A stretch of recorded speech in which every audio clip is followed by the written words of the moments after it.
Science is ফানে প্রত্যেকের স্বাগত। মহাবিশ্বের অসীম বিস্তারে আমাদের সৌরজগৎ একটি ক্ষুদ্র বিন্দু, কিন্তু কখনো কখনো সেই অসীম থেকে আসে এক অজানা অতিথি, আন্তঃনাক্ষত্রিক বস্তু। ইন্টারস্টেলার অবজেক্ট বা আন্তঃনাক্ষত্রিক বস্তু হলো এমন এক মহাজাগতিক বস্তু যা আমাদের সৌরজগতের বাইরের কোনো তারকা বা গ্রহমণ্ডল থেকে আসছে। এগুলি অ্যাস্ট্রয়েড বা গ্রহাণুপুঞ্জ বা ধূমকেতু হতে পারে, যা অন্য তারকা ব্যবস্থা থেকে উৎপন্ন হয়েছে। এই বস্তুগুলি এত দ্রুত গতিতে চলে যে সূর্যের মহাকর্ষীয় আকর্ষণ থেকে এরা বাঁচতে পারে এবং এরা আবার ফের আন্তঃনাক্ষত্রিক স্থানে ফিরে যায়। এ পর্যন্ত আবিষ্কৃত 3টি আন্তঃনাক্ষত্রিক বস্তু। প্রথম হলো 2017 সালে ওumuamua ছিল প্রথম শনাক্তকারী ইন্টারস্টেলার অবজেক্ট। তারপর 2019 সালে এলো 2I বরিসভ, একটি ধূমকেতু। আর 2025 সালে আমাদের সামনে হাজির হয়েছে তৃতীয় একটি অতিথি, 3I অ্যাটলাস। অক্টোবর 2017 সালে আবিষ্কৃত ওumuamua হাওয়াইয়ের প্যান-স্টারস 1 টেলিস্কোপ দ্বারা আবিষ্কৃত হয়েছিল। ওumuamua একটি হাওয়াইয়ান শব্দ যার অর্থ প্রথমজন বা প্রথম দূত। আকার 230 মিটার দীর্ঘ এবং 35 মিটার প্রস্থ। এর গতি ছিল প্রতি সেকেন্ডে 87.3 কিলোমিটার। এর রং লাল এবং বয়স 1 মিলিয়ন বছর। এর অনন্য বৈশিষ্ট্য হল কোনো ধূমকেতুর লেজ নেই, কিন্তু এর রহস্যজনক একটি ত্বরণ দেখা গিয়েছিল।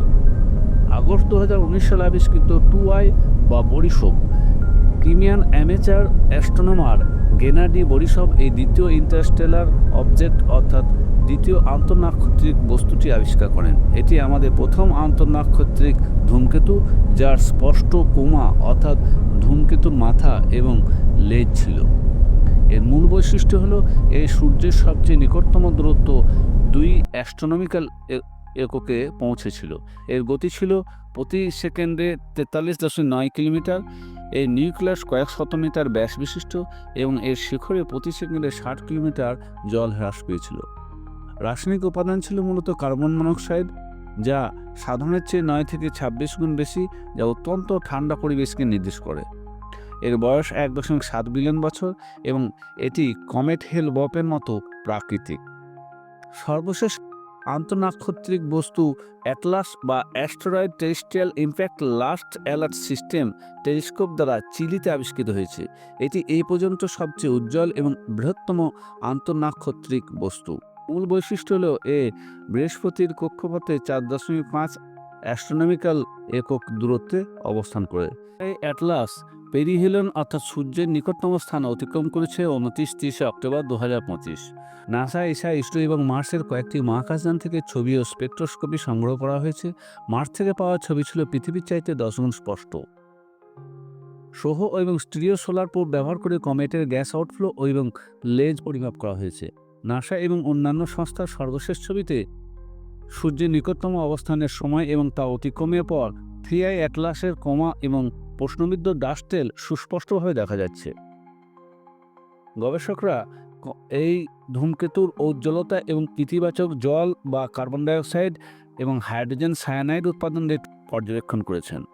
James Webb space telescope, Hubble এবং অন্যান্য অরবিটাল টেলিস্কোপ দ্বারা গ্যাস এবং ধূলিকণার পরিমাপ, সালফার টু অক্সিজেন রেশিও এবং এর কেন্দ্রকের আনুমানিক ব্যাস, যা কয়েকশো থেকে কয়েক কিলোমিটার পর্যন্ত পরিমাপ করা হচ্ছে।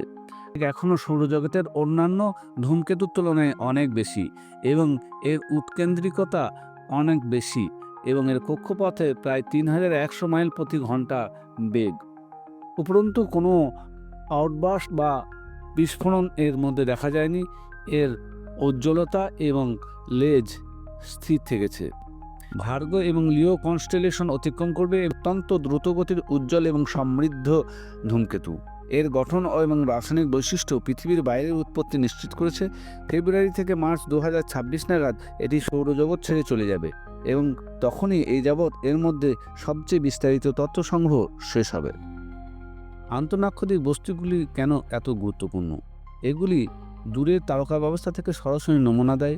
এগুলি বিভিন্ন গ্রহ ব্যবস্থায় কীভাবে গঠিত হয় তা শেখায়। প্রতিটি বস্তু রাসায়নিক বৈশিষ্ট্য তার উৎস সম্পর্কে গল্প বলে, যা টেলিস্কোপ দ্বারা পর্যবেক্ষণ করা যায় না। ভিরা সি রুবিন অবজারভেটরি চিলিতে এখন কাজ করছে। এটি প্রতি বছরে 25 থেকে 40টি নতুন আন্তঃনাক্ষত্রিক বস্তুর আবিষ্কার করবে। সাম্প্রতিক গবেষণায় দেখা গেছে যে অনেক আন্তঃনাক্ষত্রিক বস্তু আলফা সেন্টাউরি থেকে আসতে পারে। আমাদের নিকটতম তারা সিস্টেম, যা প্রায় 4.3 আলোকবর্ষ দূরে অবস্থিত। অনুমান করা হয় যে আলফা সেন্টাউরি থেকে আসা 1 লক্ষ বেশি আন্তঃনাক্ষত্রিক বস্তু আমাদের সৌরজগতে রয়েছে।